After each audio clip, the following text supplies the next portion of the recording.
Welcome to my IB Gospel YouTube Ministry. नोंथांखौ आंनि IB Gospel YouTube Ministry आव बरायबाय। दिनै आं नोंथांमोननि थाखाय मोनसे गोदान भिडिअ लाबोदों। बेयो जाहैबाय गुड फ्राइडेनि सोमोन्दै सावरायनाय। गोबाङानो मिथिमोना जे गुड फ्राइडेआ मा, बेहाय मा खालामनाय जायो, बिनि सोमोन्दै मिथिया। बेनिखायनो एसेब्लाबो नोंथांमोननो आङो गुड फ्राइडेनि सोमोन्दै मिथिहोनो आखायाव लादों। नोंथांमोना भिडिअखौ जोबजासिम नायलां, जाहाथे एसेब्लाबो नोंथांमोना बे गुड फ्राइडेनि सोमोन्दै मिथिमोनो। गुड फ्राइडेआ जाहैबाय जिसु ख्रीष्टनि क्रुसाव थैनाय मोनसे सान। बे जिसु ख्रीष्टनि क्रुसाव थैनाय सानखौ गासै बुहुमावनो बे शुक्रबाराव फालियो। बे जिसु ख्रीष्टनि क्रुसाव गावखौ बुलि होनाय सानखौ जे गुड फ्राइडे होननानै बुहुमावनो मानिनाय जायो। बे गुड फ्राइडेआ शुक्रबार, ओरैनोथ' इंराजियाव गुड माने बर'आव जोंहा मोजां जायो, आरो फ्राइडे माने शुक्रबार, बे मोजां शुक्रबार। दा जिसु ख्रीष्टनि थैनाया मोजां शुक्रबार, सासे मानसिनि थैनाया मोजां शुक्रबार। बे जिसु ख्रीष्टआ गावखौ बे क्रुस दंफां सायाव बुलि होदोंमोन। जे बै समनि जिसु ख्रीष्टआ जि समाव दंमोन, बे समाव जे रमान एम्पेरर, बे रमान एम्पेररनि सिङाव जे जुदिया होननानै बुङो, बे जुदिया हादराव जे सासे पाइलेट होननाय गभर्नर दंमोन। बे गभर्नरा बेखौ हुकुम होदोंमोन जे बेखौ क्रुसाव होनांगौ। बे क्रुसाव होनायनि जाहोना जाहैबाय जे बियो गावखौ जुदानि राजा होननानै लादों जिसु ख्रीष्टआ, आरो बेबायदिनो गावखौ ख्रीष्ट होननानै लादों। जुदानि राजा आरो गावखौ ख्रीष्ट होननानै लादों।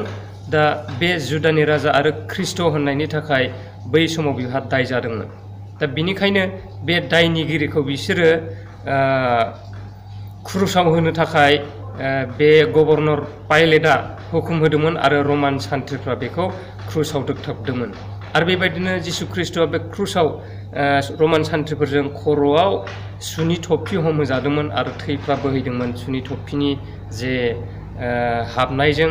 आरो बेबायदिनो आखाइयाव गाजोल दोदोंमोन, बे आखाइ थालखायाव गाजोल होदोंमोन, आरो बेबायदिनो अहेबफ्राव सुदोंमोन जंजों। बेबायदिनो बेखौ एकदम इनाय, बेबायदिनो अननाय गैयि खामानि बेबायदि मावनायजों बेखौ फुथारदोंमोन, आरो बेबायदिनो बेखौ क्रुसाव दोगथाबदोंमोन, आरो बेबायदिनो गासै थैया बोहैदोंमोन। दा बे साना, बै समनि बे साना जोबोद गोसोखांथावना। बेनिखायनो बै समनि बे सानखौ जे जिसु ख्रीष्टनि थैनाय सान हिसाबै बोसोरफ्रोमबो मोनसे शुक्रबाराव गुड फ्राइडे हिसाबै गासै बुहुमनि ख्रिस्टियानफ्रा, बुहुमनि ख्रीष्ट माहारिफ्रा बे गिदिर सान हिसाबै फालियो। बेहाय गोबां बेबायदिनो गिर्जाफ्राव गुबुन गुबुननि गोजान गोजाननि गोरों बेबायदिनो मेलेम गोनां मानसिफोरखौ लिंहरनानै जे आलासि खालामनानै बिनि सोमोन्दै सोलोङो, आरो बियो माबोरै थैमारदों, मानि थाखाय थैदों, बेफोरनि सोमोन्दै सोलोङो। दा बेनिखायनो बेयो जाहैबाय गुड फ्राइडेआ जिसु ख्रीष्टनि क्रुसाव थैनाय सान। आरो बे जिसु ख्रीष्टनि क्रुसाव थैनाया जाहैबाय सुबुं माहारिफोरनि थाखाय बियो गावखौनो क्रुसाव बुलि होनाय। जोंनि बे बुहुमाव, जोंनि न'खरफोराव जे सासे मानसि थैयोब्ला जोङो गोबां दुखु जायो, आरो बे साना जोंनि थाखाय दुखुनि सान जायो। आरो बेबायदिनो जों बे समाव जोङो गावनि आंगोनि मानसिया जुदि थैयोब्ला जोङो गाबो, बेबायदिनो दुखु नाङो, बेबायदिनो जोङो गोबां दुखुजों जोङो थायो। बेयो जोंनि थाखाय दुखुनि सानसो जायो। नाथाय जिसु ख्रीष्टआ बै समाव थैनाय समाव, दा बे थैनाय सानखौ जोङो फोरबो हिसाबै फालिनाय लानायाव जों बेखौ गुड होननानैसो बुङो। गुड माने मोजां, आरो फ्राइडे माने शुक्रबार, मोजां शुक्रबार। दा बियो मानि थाखाय मोजां जाखो? सासे मानसि थैनाया जोंनि थाखाय दुखुसो नांथाव। सासे मानसि थैनाया जोंनि थाखाय जे गाज्रिनिसो सान। नाथाय बै साना मानि थाखाय मोजांनि सान जाखो? बै शुक्रबारा मानि थाखाय मोजांनि शुक्रबार जाखो? दा बेखौ जोङो उनाव सोलोंलांबाय थागोन, बेखौ जोङो उनाव रायज्लायलांबाय थागोन। भिडिअखौ नोंथांमोना स्किप खालामनाङा, नायलांबाय था। आंनि सिगांनि भिडिअआव आङो जिसु ख्रीष्टआ मानसि माहारिनि बुलि बेबायदिनि सोमोन्दै सावरायनाय आं मोनसे भिडिअ बानायदोंमोन। दा बेवहाय आं बाइबेल सिरि माखासे नोंथांमोननो खिन्थानानै होलांदोंमोन। दिनै बाइबेल सिरिखौ नोंथांमोननो बुंथिला होननानै आं सानदों।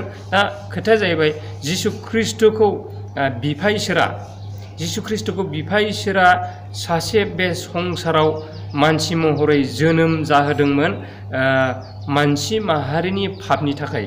जे मानसि माहारिया जे पाप जाबाय, बे मानसि माहारिया पाप जानायखाय सासे बुलि जिसु ख्रिस्ट'खौ बुलिनि थाखाय बे संसाराव जोनोम जाहोदोंमोन। बुलि बावनो थाखाय बे संसाराव जोनोम जाहोदोंमोन। मानि थाखाय? जे सुबुं माहारिनि पापखौ उद्धार खालामनो थाखाय। बेबायदिनो बियो जागायजेननायावनो बेबायदि थांखि लाखाजानायखाय जे जिसु ख्रिस्ट'खौ बिफा इसोरा संसाराव थिनहरबाय आरो संसाराव थिनहरनानै बियो देरनानै लावनानै सम बायदिहाय बियो बेबायदिनो रमान गभर्नर बे जुदा हादरनि जे जुदानि गभर्नर बे पाइलेटजों हुकुम होजाबाय बेखौ क्रुसाव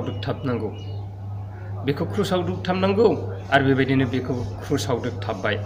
सान्थ्रिफ्रा क्रुसाव दोगथाबबाय, सुनि थफि हमहोबाय खर'आव आरो बेबायदिनो आखाइयाव गाजोल दोबाय, जे क्रुसाव ओरैहाय दोबाय आरो बेबायदिनो अहेबाव जंजों सुबाय आरो बेबायदिनो बियो थै बोहैबाय बिनि मोदोमफोरनिफ्राय थै बोहैनाया जे मानसिफोरनि पापखौ सुस्राथारनांगौ।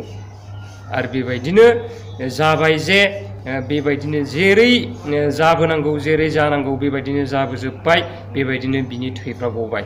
बे थै गनायनि गेजेरजों मानसिफोरनि पापा सुस्रा जाबाय, जे जों बाइबेलाव फरायबाथाय मोननो हायो।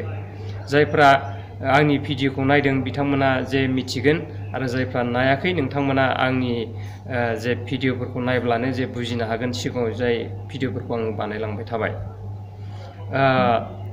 दानिया जाहैबाय मा, जे बियो थैखानांगौखाय बियो क्रुसाव होजाबाय आरो बेबायदिनो थै बोहैबाय आरो बिनि बोहैनाय थैजों जे संसाराव थानाय गासै सुबुं माहारिनि पापा जायफ्रा बिखौ फोथायो बे पापनिफ्राय उद्धार जाबाय।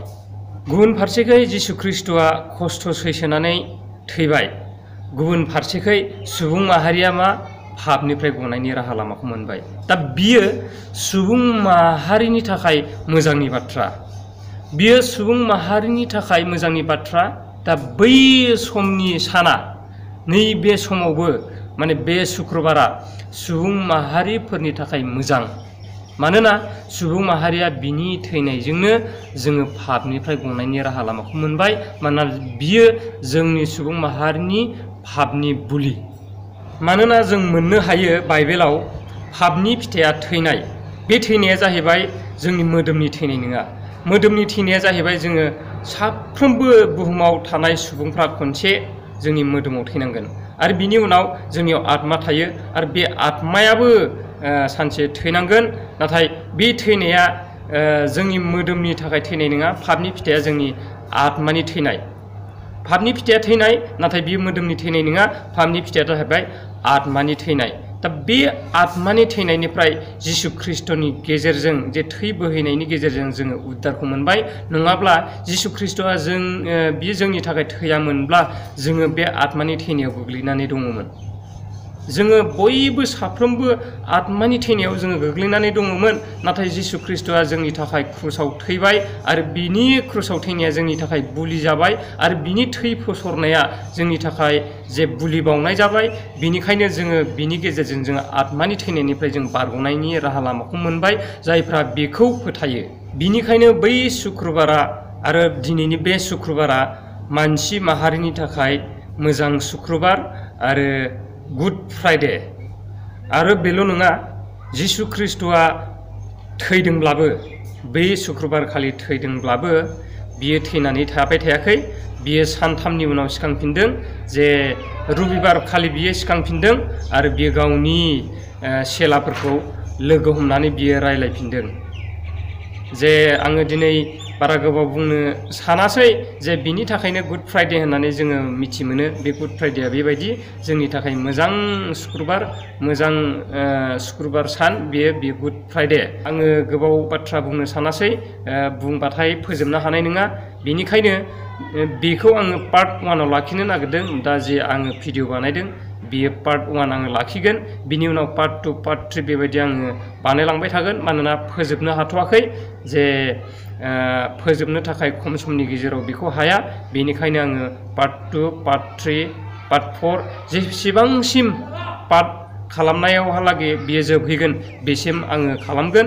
बेनिखायनो नोंथांमोना भिडिअखौ नाय आरो साबस्क्राइब खालाम आरो उननि भिडिअनि थाखाय नोंथांमोना नेनानै थादो आरो कमप्लिटलि नोंथांमोना जाहाथे बे गुड फ्राइडेनि सोमोन्दै बुजिनो हानाय बायदि। दिनैनि थाखाय एसेनोसै। बाय बाय। आमेन।